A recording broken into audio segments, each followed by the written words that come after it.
नमस्कार, आप देख रहे हैं आज तक। आपके साथ मैं हूं सईद अंसारी। स्वागत है आपका विशेष में। आज बात उत्तर प्रदेश उपचुनाव की, जिस पर कल उत्तर प्रदेश की जनता अपना निर्णय सुनाएगी।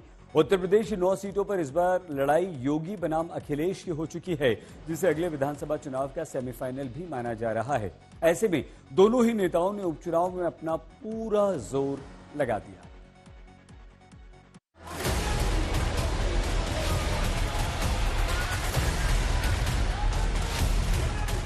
यूपी का उपचुनाव किसी के लिए नाक की लड़ाई है तो किसी के लिए साख की लड़ाई है। जब बटे थे तो कटे थे। हमारे मुख्यमंत्री जी अंदर ही अंदर समाज में बारूद की सुरंग खोद रहे हैं। ये 2027 का सेमीफाइनल है जो यूपी की सत्ता के सिंहासन का रास्ता तय करेगा। कि जहां दिखे सपाई वहां बिटिया घबराई। कम से कम आज के बाद उनका बुलडोजर हमेशा हमेशा के लिए खड़ा हो जाएगा गैराज में। ये प्री परीक्षा है यूपी के अगले सीएम को लेकर, जहां योगी आदित्यनाथ और अखिलेश के बीच आर पार की जंग है। जो राम का नहीं वो हमारे किसी काम का नहीं। व्यक्ति वश से नहीं वचन से योगी होता है। सवाल सिर्फ 9 सीटों पर उपचुनाव का नहीं है। सवाल सिर्फ प्रत्याशियों की जीत हार का नहीं है। सीधी चुनौती योगी आदित्यनाथ और अखिलेश यादव के बीच है और केंद्र में है 2027 की लखनऊ विजय। ये परीक्षा है योगी आदित्यनाथ के बटेंगे तो कटेंगे नारे की, जिसकी शुरुआत यूपी से हुई और जिसका प्रयोग हरियाणा के बाद झारखंड और महाराष्ट्र में भी किया जा रहा है। ये वही लोग हैं जो अंग्रेजों की चाकरी करके चाटुकारिता करते थे, जो भारत के अस्तित्व के साथ खिलवाड़ करते थे। हमें बटना नहीं है और बटेंगे नहीं तो किसी माए के लाल की हिम्मत नहीं कि काट सके। बटोगे तो कटोगे। और ये नारा कहां से लेकर के आए? ये नारा वहीं से अंग्रेजों से सीख करके आए, जिन्होंने कभी कहा था डिवाइड एंड रूल। डिवाइड का मतलब क्या होता है? डिवाइड का मतलब क्या है? वही है जो ये नारे में दे रहे हैं। ये लड़ाई अखिलेश यादव के पीडीए फॉर्मूले की भी है, जिसके दम पर अखिलेश यादव ने लोकसभा चुनाव में बीजेपी से ज्यादा सीटें यूपी में जीती। उपचुनाव में ये प्रयोग सफल रहा तो 2027 तक इसी लाइन पर राजनीति आगे बढ़ेगी। यूपी में नो कर्फ्यू, नो दंगा, सर्वत्र है चंगा। वहां आज कुछ भी दंगा नहीं है, कोई उपद्रव नहीं है। बड़ी बड़ी शोभा यात्रा वहां निकलती है। याद करिए 2017 के पहले सरकारें नहीं निकालने देती थी, और जैसे हम लोग आए हमने कहा भी कावड़ यात्रा तो हम निकालने देंगे। लोगों ने कहा दंगा हो जाएगा। हमने कहा एक बार आर पार हो ही जाए, देखा जाएगा। जब से समाजवादियों ने पीडीए का नारा दिया है, अब तो ये भी लग रहा है कि भारतीय जनता पार्टी को जो डीएपी है वो भी पीडीए नजर आ रहा है। ये जो पीडीए का नारा है, डीएपी, इन्हें पीडीए नजर आ रही है। न पीडीए को कुछ दिया है, न हमारे किसान भाइयों को डीएपी मिल रही है। विधानसभा उपचुनाव की 9 सीटों पर 90 प्रत्याशियों के बीच मुकाबला है।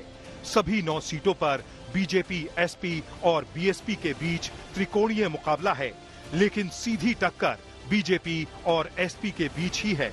अगर 9 सीटों पर 2022 के चुनाव की बात करें तो 9 सीटों में 4 सीटें समाजवादी पार्टी के पास हैं, जबकि एनडीए के पास 5 सीटें हैं, जिसमें बीजेपी के पास 3 और सहयोगी दलों के पास 2 सीटें हैं।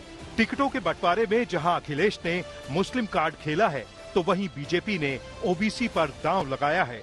बीजेपी ने सबसे ज्यादा 5 उम्मीदवार ओबीसी उतारे हैं, जबकि 1 दलित और 3 अगड़ी जाति के हैं। मुस्लिम को बीजेपी ने कोई टिकट नहीं दिया है। वहीं समाजवादी पार्टी ने सबसे ज्यादा 4 उम्मीदवार मुस्लिम उतारे हैं। इसके अलावा ओबीसी 3, दलित 2 उम्मीदवार हैं, जबकि अगड़ी जाति को एक भी टिकट नहीं दिया है। साफ है कि जिस ओबीसी जाति जनगणना को लेकर विपक्ष बीजेपी को घेर रहा है, वहां बीजेपी ने दांव लगाया है, तो वहीं अखिलेश पीडीए को बैलेंस करने की कोशिश में दिखे हैं। तरह से 2022 के चुनाव में वोटर लिस्ट बड़ी संख्या में समाजवादियों का वोट काटा गया था, उस बारे में भी अवगत कराया गया था। लोकसभा चुनाव में भी बड़ी संख्या में समाजवादियों का वोट काटा गया। तो अब समाजवादी पार्टी उन सब अनुभवों से बहुत कुछ सीख चुकी है और हमने चुनाव आयोग को अवगत कराया है कि कहाँ अधिकारी हैं, कहाँ बीएलओ हैं जो लगातार गड़बड़ी कर रहे हैं। समाजवादी पार्टी पत्र लिख रही महिलाओं को, कह रही कि बुर्का नशीन महिलाओं की चेकिंग ना हो, जिससे कि बताया कि निर्वाचन आयोग को जो नियम कानून है उनके तहत सबको निर्वाचन की प्रक्रिया में हिस्सा लेना चाहिए और इस प्रकार की बयानबाजी करके लोकतंत्र के संवैधानिक संस्थाओं पर प्रश्न चिन्ह लगाना अच्छी बात नहीं है।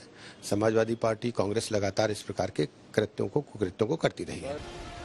चुनाव के नतीजे यूपी में विधानसभा चुनाव 2027 की राजनीतिक दशा और दिशा तय करेंगे। यही वजह है कि एसपी मुखिया हो या यूपी सरकार के प्रमुख योगी, दोनों ने प्रचार में कोई कसर नहीं छोड़ी। जंग कितने कांटे की है, इसका अंदाजा इस बात से लगा सकते हैं कि योगी ने पिछले 5 दिनों में 15 रैली की हैं, जबकि अखिलेश की 14 सभाएं हुई हैं। योगी सरकार ने 9 सीटों पर सरकार के 30 मंत्रियों की टीम 30 को मैदान में उतारा। डिप्टी सीएम केशव प्रसाद मौर्य ने भी सभी 9 सीटों पर एक चुनावी सभा को संबोधित किया। उनका पूरा जोर फूलपुर और मझवा सीट पर रहा है।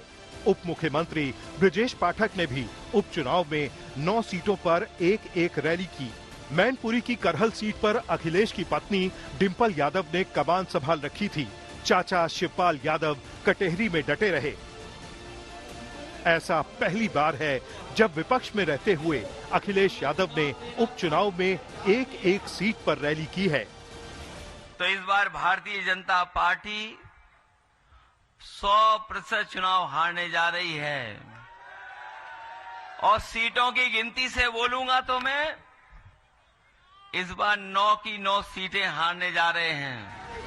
अखिलेश यादव ने करहल विधानसभा क्षेत्र में 3 बार एसपी प्रत्याशी तेज प्रताप यादव के समर्थन में चुनाव प्रचार किया है। एक बार रोड शो और चुनाव रैली की है। इससे पहले आजमगढ़, रामपुर जैसी सीटों पर उपचुनाव में अखिलेश प्रचार पर नहीं निकले थे, जो बताता है कि इस बार अखिलेश यादव ने भी पूरा जोर लगा दिया है कि जहां दिखे सपाई वहां बिटिया घबराई। आपने देखा होगा उनके कारनामों को। अयोध्या में नजारा आपने देखा होगा, कन्नौज में देखा होगा। ये नया ब्रांड है समाजवादी पार्टी का। बहुत अहंकारी है। ऐसा लगता है कि यूपी में कानून का राज समाप्त हो गया है। उत्तर प्रदेश में शक्ति और सत्ता का अनुचित दुरुपयोग हो रहा है। साफ है, दोनों ओर से पूरा जोर लगा दिया गया है। अब मतदाताओं को तय करना है कि वो किस पर भरोसा करते हैं। आज तक ब्यूरो। वैसे उत्तर प्रदेश में एक और सीधा युद्ध योगी और अखिलेश का चल रहा है, तो वहीं दोनों ही पार्टियों को खतरा भी अपनों से ही है। इसके अलावा कई ऐसे भी राजनीतिक दल हैं जो किसी का भी खेल बिगाड़ सकते हैं।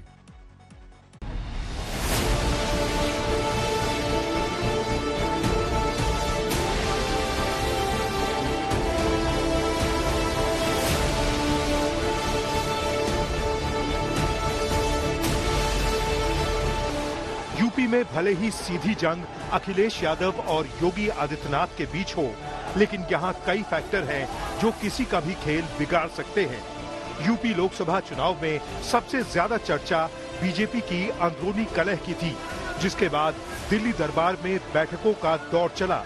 अब ये चुनाव तय करेंगे कि क्या बीजेपी में सब कुछ ठीक ठाक हो चुका है, क्योंकि अखिलेश लगातार डिप्टी सीएम केशव प्रसाद मौर्य को लेकर योगी को घेरने की कोशिश करते रहते हैं, जबकि केशव प्रसाद मौर्य खुलकर अखिलेश का विरोध करते नजर आते हैं। जब से सुप्रीम कोर्ट का ऑर्डर आया है, बहुत से अधिकारियों में सुधार अपने आप आ गया है और सुधार आना शुरू हो गया है। ऊपर से तो दिखाई देंगे आपके खिलाफ, लेकिन अंदर ही अंदर आपका भी साथ दे रहे हैं,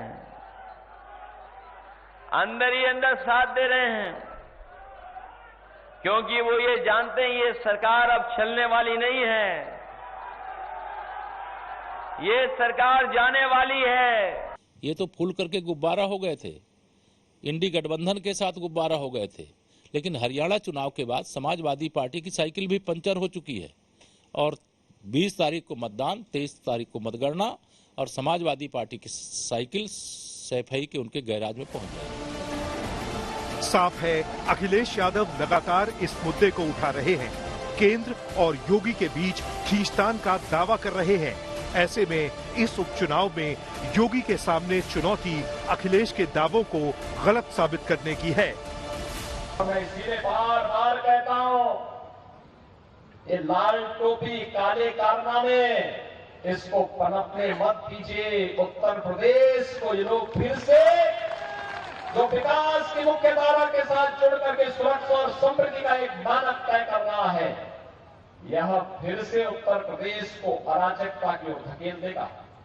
कहता हूं कि कांग्रेस जब भी सफल होगी आपको विभाजित करके सफल होगी। अब इसीलिए मैं कहता हूं, बटिए मत, बटे थे तो कटे थे।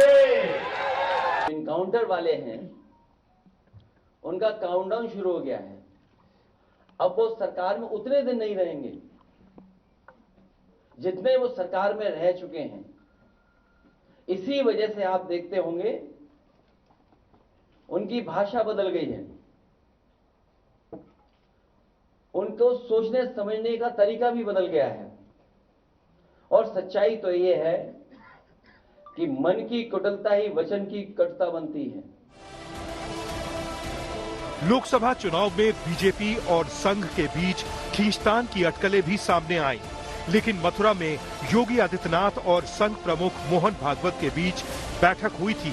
सूत्रों की माने तो उस बैठक में भी यूपी उपचुनाव को लेकर मंथन हुआ था, जिसके बाद संघ ने भी उपचुनाव को लेकर अपनी रणनीति तय की।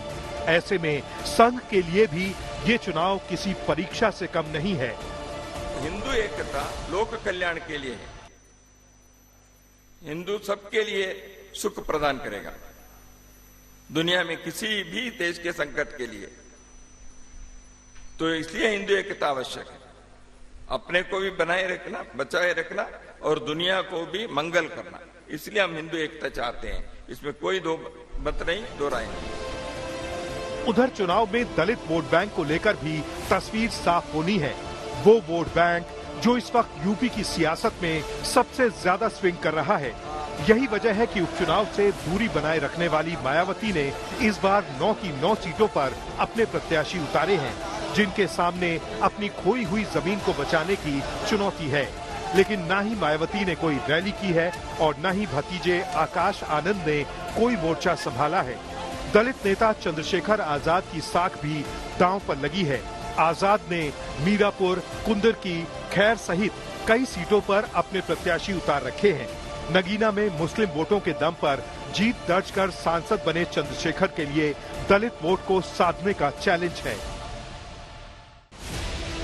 उधर अखिलेश की नजर जहां मुस्लिम वोट बैंक को पूरी तरह खींचने की है, तो यहां पर सेंधमारी के लिए ओवैसी भी तैयार हैं। असदुद्दीन ओवैसी ने मीरापुर, कुंदरकी और गाजियाबाद विधानसभा सीट पर अपने उम्मीदवार उतारे हैं। तीनों ही विधानसभा सीटें मुस्लिम बहुल मानी जाती हैं, इसीलिए AIMIM ने पूरी ताकत लगा रखी है। चुनाव प्रचार के अंतिम दिन ओवैसी ने खुद मीरापुर सीट पर जनसभा कर मुस्लिम वोटों को अपने पक्ष में करने की हर संभव कोशिश की। इतना ही नहीं, मुजफ्फरनगर दंगे और फिलिस्तीन तक का जिक्र कर डाला। आज समाजवादी का अखिलेश हमारी तारीखी सरजमीन पर आकर हमारे इत्तेहाद को तोड़ना चाहता है। ये आपको फैसला करना है मेरे अजीज दोस्तों और बुजुर्गों। 6 महीने तक 50,000 लोग कपड़ों के टेंटों में मैदानों में थे। कपड़ों के टेंटों में मैं देख चुका हूं। और वो अखिलेश यादव सैफाई एक जगह है, वहां पर बंबई से फिल्म स्टारों को बुलाकर अपने परिवार के साथ उनके नाच गाना को देखता था। विशेष में आज के लिए बस उतना ही। आप प्लीज अपना बहुत ख्याल रखिएगा। देखते रहिए आज तक।